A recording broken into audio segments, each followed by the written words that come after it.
na hiang hei Zorami PC ko kante mual te panga nau piang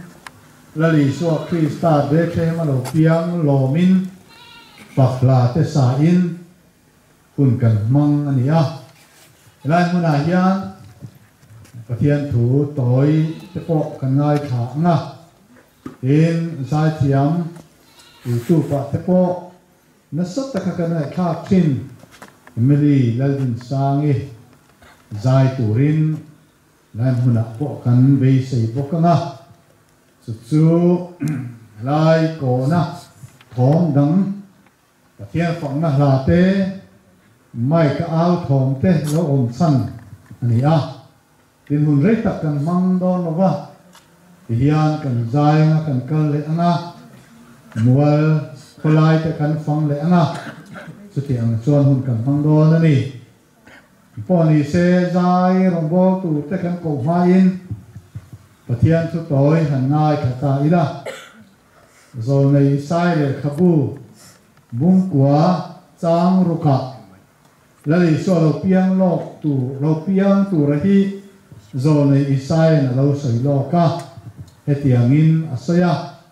kan ta nau pang lo pianga pa pa pe kin kan ong ta ro re na chu ko kia chuanga an pinga chuan maka rem ruat tua pathian chaka chatuan pa rem nala an ti don si a ti in lali sualo piang tu rahi zo nei hian alo sei lo ka zomi om zia chu lali suwa mi na lali suwa ro pui na bekhema lo piang hi tunge ani ti krifiana zo nei isai hian alo sei lo ka alo puang lok masa a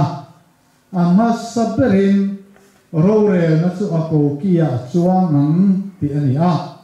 Bible thiam ten anan soi ke danin ro re tu ra thu nei na zong zong lali suwa hian anei don ani ti hi silfia dan ani a so wangin zai na hian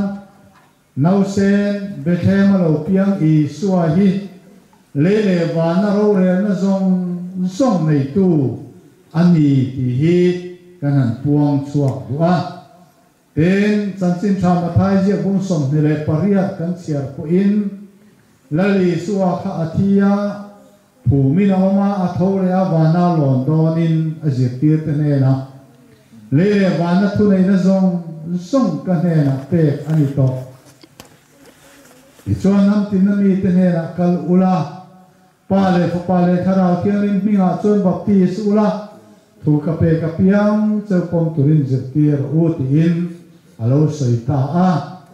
chawa chuan zo nei isayan ro rel na ako kia chuanga ro rel tu ra thu nei na zong song ali so hian anei don ani tia lo sei lo kha ama I suange in le wa na thu nei na zong zong ka ne na om ti in san chin thama thai zia a alo sei ta a chawa chuan zai na hian he I sualo piang ahi le wa na thu nei tu ber mi hrim te ro re sak tu ama I sualo chu ro re tu dang re an om lo pani ro re na to chulali suwa hian aneya thu nei na to po anei boka le wa na thu nei na zong akuta oma ti na zong po ante na om boka maka ani boka remurua tua ani boka bangin lali suwa lo piang kantan khovel sandam na ko ta lo piang lali suwa hi le wala ber pathian ani a khovela wana tume ho tu ber la ber tin zo ta ila pathian kan tinge ya chula ber le ro re tu achu Isaya chuan alo soi lo angin lali suwa hian anei don ani ako kia chuang don ani atia bangin zanina kan lon nau sen lo piang khovel na Christmas lin taka kan lom thin alo piang la li so hi pathian dik tak lele wa na ro re tu pathian ro pui berkha mi hing te min mangai awangin min tan chuak turin leya mi hinga alo changa tharau thiang lim thil ti theina azara mari ko chunga lo kalin mi hing le chen te min tan chuak turin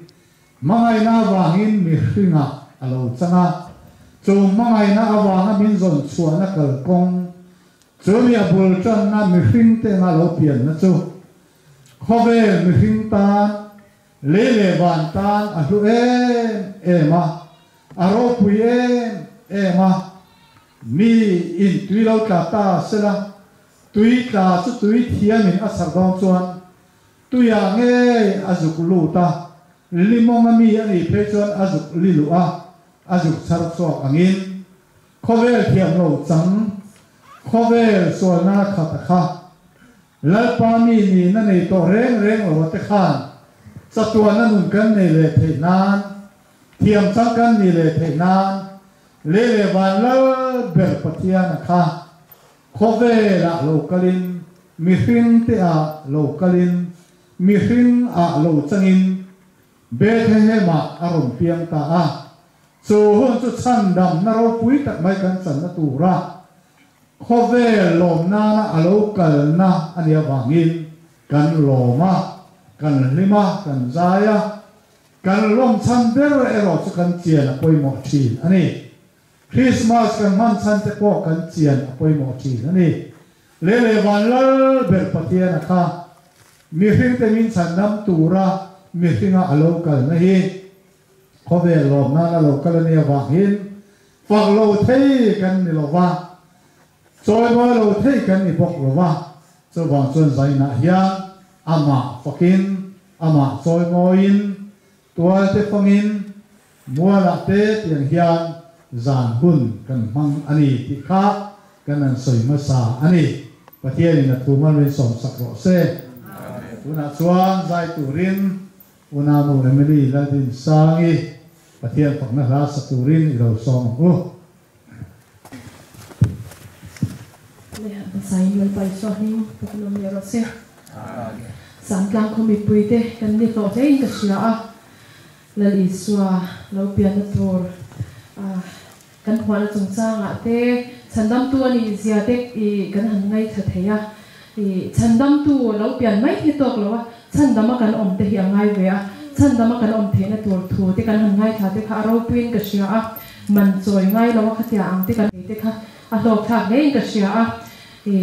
zanna lan lo pian tur kan hwa hian nakina chuanin lo thu thinga khian ro ala rel don ani ka chandam tu mel dom liam no khan ala thu thing kunga ro rel don kan sa te an lom nan hallelujah amen ti la tuna tharam ngai ne eng no ma ti la kha lal pai swaro pina tur ta na kan plan nge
Christmas limong takahian